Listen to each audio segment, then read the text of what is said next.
On death. My name is Shelley Kagan, and the very first thing I want to do is to invite you to call me Shelley. That is, we meet on the street, you come talk to me during office hours, you ask some question. Shelley's the name that I respond to. I will eventually respond to Professor Kagan, but the synapses take a bit longer for that. It's not the name I immediately recognize. I have found that over the years, fewer and fewer students feel comfortable calling me Shelley. When I was young, it seemed to work. Now I'm gray and august. But as I say, Shelley, if you're comfortable with it, it's the name that I prefer to be called by.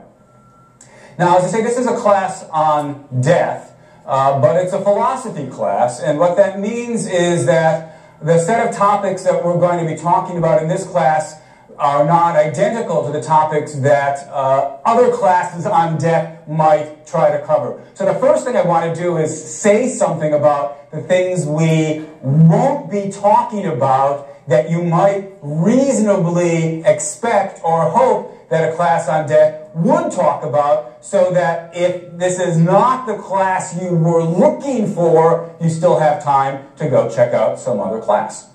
So here are some things that a class on death could cover that we won't talk about. And what I primarily have in mind are sort of psychological and sociological questions about the nature of death or the phenomenon of death. And so a class on death might well have a discussion of the process of dying and coming to reconcile yourself with the fact that you're going to die. Some of you may know about Elizabeth Kubler-Ross's discussion of the so-called 5 stages of dying. There's denial, and then there's anger, and then there's bargaining. I actually remember the 5 stages. We're not going to talk about that. Similarly, we're not going to talk about the funeral industry in America and how it rips off people, which it does, rips off people in their moments of grief and weakness and overcharges them for the various things that it offers. We're not going to talk about that. We're not going to talk about the process of grieving or bereavement. We're not going to talk about sociological attitudes that we have towards the dying in our culture and how we tend to try to keep the dying hidden from the rest of us. These are all perfectly important topics, but they're not, as I say, topics that we're going to be talking about in this class. So what will we talk about? Well, the things we'll talk about are philosophical questions that arise as we begin to think about the nature of death. Like this. Here's, in broad scope, half the class is going to be, the first half of the class is going to be metaphysics, for those of you who are familiar with the philosophical piece of jargon. And roughly half the class, the second half of the class, is going to be value theory. So the first half of the class is going to be concerned with questions about the nature of death. What happens when we die? Indeed, to get at that question, the first thing we're going to have to think about is, what are we? What kind of an entity is a person? In particular, do we have souls? And for this class, when I talk about a soul, what I'm going to mean is sort of a bit of philosophical jargon. I'm going to mean something immaterial, something distinct from our bodies. Do we have immaterial souls, something that might survive the death of our body? And if not, what does that imply about the nature of death? What kind of an event is death? What is it for me to survive? What would it mean for me to survive my death? What does it mean for me to survive tonight? That is, somebody's going to be here lecturing to the class on Thursday. Presumably that will be me. What is it for that person who's there on Thursday to be the same person as the person who's sitting here lecturing to you today? These are questions about the nature of personal identity. Pretty clearly, to think about death and continued existence and survival, we have to get clear about the nature of personal identity. These sorts of questions will occupy us for roughly the first half of the semester. And then we'll turn to value questions. If death is the end, is death bad? Now, of course, most of us are immediately and strongly inclined to think that death is bad, but there are a set of philosophical puzzles about how death could be bad. To sort of give you a quick taste, if after my death I won't exist, how could anything be bad for me? How could anything be bad for something that doesn't exist? So how could death be bad? So it's not that the result's going to be I'm going to try to convince you that death isn't bad, but it takes actually a little bit of work to pin down precisely what is it about death that's bad and how can it be death. And is there more than one thing about death that makes it bad? We'll turn to questions like that. If death is bad, then one might wonder, would immortality be a good thing? And that's a question that we'll think about. Or more generally, we'll worry about how should the fact that I'm going to die affect the way I live? What should my attitude be towards my mortality? Should I be afraid of death, for example? Should I despair at the fact that I'm going to die? Finally, we'll turn to questions about suicide. Many of us think that given the valuable and precious thing that life is, suicide makes no sense. You're throwing away the only life you're ever going to have. And so we'll end the semester by thinking about questions along the lines of the rationality and morality of suicide. So, roughly speaking, that's where we're going. First half of the class, metaphysics. Second half of the class, value theory. Next thing I need to explain is this. There's, roughly speaking, two ways to do a class, especially an introductory class like this. In approach number one, you simply lay out the various positions, pro and con, and the professor strives to remain neutral, sort of not tip his hand about what he holds. That's approach number one, and sometimes in my intro classes, that's the approach that I take.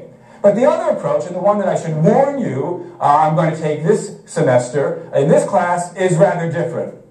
There's a line that I'm going to be developing, pushing, if you will, or defending in this class. That is to say, there's a certain set of views I hold about the issues that we'll be discussing, and what I'm going to try to do in this class is argue for those views, try to convince you that those views are correct. To help you know sort of ahead of time quickly what those views are, I want to start by describing a set of views that many of you probably believe. So I'm going to give you a cluster of views. Logically speaking, you could believe some of these things and not all of them. But here's a set of views that many of you probably believe, and I imagine most of you believe at least some of these things. So here's the set of common views. First of all, that we have a soul. That is to say, we are not just bodies, we're not just lumps of bone and flesh, but there's a part of us, perhaps the essential part of us, that is something more than the physical, the spiritual, immaterial part of us, which, as I say in this class, we'll call a soul. So most of us, most of you probably believe in soul. Certainly most people in America believe in some sort of immaterial soul. And given this existence of this immaterial soul, it's a possibility, indeed, a fair likelihood that we will survive our deaths. The death will be the destruction of my body, but my soul is immaterial, and so my soul can continue to exist after my death. And whether or not you actually believe in a soul, you hope that there's a soul, so that there'll be this serious possibility of surviving your death. Because death is not only bad, but so horrible that what we would like to have happen is we would like to live forever. And so armed with the soul, as it were, there's at least the possibility of immortality.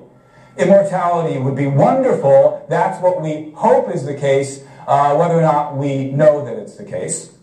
Immortality would be wonderful. That's why death's so bad. It robs us of immortality. And if there is no soul, if death is the end, if there is no immortality, this is such an overwhelmingly bad thing that the obvious reaction, the natural reaction, the universal reaction is to face the prospect of death with fear and despair. And as I mentioned earlier, then death is so horrible and life is so wonderful that it could never make sense to throw it away. And so suicide is both immoral on the one hand and never makes sense. It's always irrational as well, in addition. All right, that, as I say, is, I think, a common set of views about the nature of death. And what I'm going to be doing, what I'm going to be arguing in this class is that that set of views is pretty much mistaken from beginning to end. And so I'm going to try to convince you that there is no soul, immortality would not be a good thing, fear of death isn't actually an appropriate response to death, suicide under certain circumstances might be rationally, morally justified. As I say, the common picture is pretty much mistaken from start to end. That's at least my goal. That's my aim. That's what I'm going to be doing. Now, since of course I believe the views I believe in, I hope at the end of the semester you'll agree with me because I think they're true and I hope you'll end up believing the truth. But I should say that the crucial point isn't for you to agree with me. The crucial point is for you to think for yourself. And so what I'm really doing is inviting you to take a good, cold, hard look at death and to face it and think about it in a way that most of us don't do. If you, at the end of the semester, haven't agreed with me about this particular claim or that particular claim, so be it. I'll be content, I won't be completely content, but I'll be at least largely content as long as you really thought through the arguments on each side of these various issues. Karen, maybe this would be a good time for to pass around the syllabus. All right. Next introductory remark. A lot of today's talk is going to be devoted to business. I'll get to, if time permits, some philosophy at the end. I want to make you one more remark about what I'll be doing in terms of this class. This class, as I say, is a philosophy class. We'll basically be sitting here thinking about what we can know or make sense of with regard to death using our reasoning capacities. We'll be trying to think about death from a rational standpoint. One kind of evidence or one kind of argument that we won't be making use of here is appeal to religious authority. So some of you may believe in, for example, the existence of an afterlife. You may believe you're going to survive your death. You may believe in immortality because that's what your church teaches you. And that's fine. It's not my purpose or intention here to try to argue you out of your religious beliefs or to argue against your religious beliefs. All I'm going to ask is that we not appeal to such religious arguments, appeal to revelation or the authority of the Bible or what have you, in the course of this argument, in the course of this class. If you want to, you could think of this class as one big hypothetical. What conclusions would we come to about the nature of death if we had to think about it from a secular perspective, making use of only our own reasoning as opposed to whatever answers we might be given by divine revealed authority? Those of you who believe in divine revealed authority, that's a debate for another day. It's not a debate that we're going to be engaged in here in this semester. And similarly, although I'm not going to ask you in your discussion sections to hide your religious views, you'll be asked, in the course of defending them, to give reasons that would make sense to all of us. All right. That's by way of sort of where the class is going. Let me now turn to some discussion about the requirements of the class, grades, and so forth and so on. The syllabus is going around the class. Almost all of you have it at this point. The syllabus doesn't really say a whole lot. I've already given you an overview of what topics we'll be going to. The crucial point about the syllabus is that it indicates what reading you need to have done for any given week. Now, I've done my best to peg the readings to where I will be on that week's lectures, but I don't